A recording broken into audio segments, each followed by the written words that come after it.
Okay, let's dive into this. Welcome to today's Explainer, where we're going to unpack a deeply important and honestly, a profoundly relevant topic. Today we're looking at the architecture of hate, protecting the American Mosque.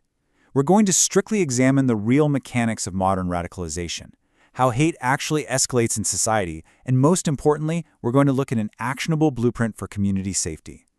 Our goal here is to really structure this complex issue so we can truly understand what's happening. Whenever a tragedy strikes a place of worship, a place that's supposed to be this ultimate sanctuary of peace, where kids learn kindness and elders go to pray, our immediate reaction is almost always to ask why. Why did this happen? But the research we're looking at today challenges us to shift that perspective. Instead of just asking why, we need to ask a much harder question. How many warnings did society ignore before the violence finally erupted? Because as we'll see, these events absolutely do not happen in a vacuum. Part 1. Anatomy of a Tragedy, the San Diego Mosque Attack. To really ground our understanding, we have to look impartially at a very sobering recent event, and this brilliantly illustrates the tragic sequence that unfolded in May of 2026. Step 1. Armed teenagers opened fire at the Islamic Center of San Diego, which is one of the largest mosques in the region, while families and children were inside. Step 2. The immediate investigation. Authorities uncovered extremist writings, Nazi symbolism, and very clear white supremacist ideology connected directly to the attackers. And Step 3. The discovery of the source. Evidence showed these attackers weren't radicalized in some physical secret location. They were radicalized in dark, online hate communities. Look, behind every single piece of data is a human story. During this horrific event, 3 innocent people lost their lives. Among them was Amin Abdullah. This immensely brave security guard reportedly delayed the attackers just long enough for the children inside to be secured safely. He literally gave his life protecting others. The source emphasizes that this wasn't just an attack on Muslims. It was an attack on humanity, on freedom, and on peaceful coexistence. And tragically, many community members reported that they weren't even surprised it happened. Moving to Part 2, the escalation of hate, the 4 pillars of radicalization. So what actually drives this? Well, the source material identifies 4 distinct pillars that escalate this kind of societal violence. First up, hate speech becoming mainstream. When politicians demonize minorities for applause, or when TV debates treat human suffering like it's just evening entertainment, anti-Muslim rhetoric creates an environment where violence is falsely justified. Second is online radicalization. Third, global conflicts fueling local hate.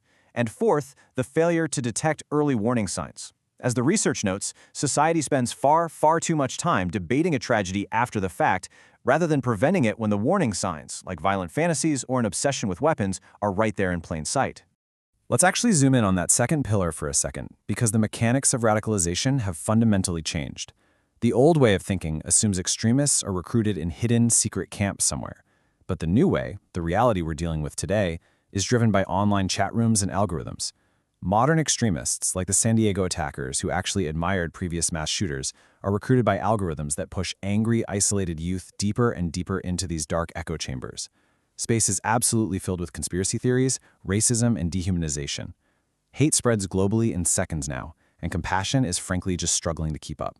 And that brings us to a really critical concept from the source: collective blame. This is what happens when international tensions intensify and ordinary, innocent people become local targets for all that geopolitical anger. Think about it. An immigrant family just praying peacefully, a student walking to class, or a woman wearing hijab. Suddenly, they become the face of a conflict they have absolutely nothing to do with. The source points to sharp rises in local anti-Muslim incidents during these global events, calling collective blame the literal birthplace of injustice. Part 3. The true human cost, beyond the statistics. It is so easy to get lost in the mechanics and the data of it all, but every number in these reports represents a real human being. A father who didn't come home, a mother having to pretend to be strong for her terrified family. So the crucial point is understanding the psychological toll this takes on a community. Fear changes society slowly, but it's devastating. It looks like children constantly looking over their shoulders on the street. It looks like worshipers scanning the exits before they even begin to pray. It results in peaceful citizens questioning whether they truly belong in their own democracy. Because let's be honest, no democracy is truly successful if its citizens live in fear of simply gathering to pray. Which brings us to Part 4, a 360-degree solution, stopping the cycle. Now this explainer isn't just about identifying the problem, it's about the blueprint for actually fixing it. Let's move to and see how this builds into a comprehensive, multi-layered strategy involving 4 key groups: the government, the media, Muslim communities, and ordinary citizens. Alongside them are their distinct, actionable responsibilities. This brilliantly shows that protecting communities isn't just a police issue or just a community issue. It requires a holistic, 360-degree approach where every single layer of society has a specific role to play. Let's break down the government's responsibility first. Step 1 is stronger hate crime enforcement. That means treating attacks on mosques, synagogues, and churches with equal seriousness through incredibly fast investigations. Step 2 is monitoring online extremism, requiring authorities and tech companies to actually work together to spot these violent networks early. Step 3 is absolutely vital: providing security grants. Many places of worship simply cannot afford cameras, emergency training, or crisis response systems on their own. And Step 4 is responsible political leadership. Leaders have got to stop weaponizing religion for votes, because inflaming fears online directly inspires violence offline. Next up, the media. And wow, they hold an enormous amount of power over societal perception. If news channels constantly frame minorities through a lens of fear or suspicion, society subconsciously absorbs that. Responsible journalism, according to our source, relies on 4 main pillars: avoiding sensationalism, rigorously verifying facts, humanizing the victims, and flat-out rejecting dehumanizing language. The core takeaway here? Television ratings should never, ever outweigh social harmony.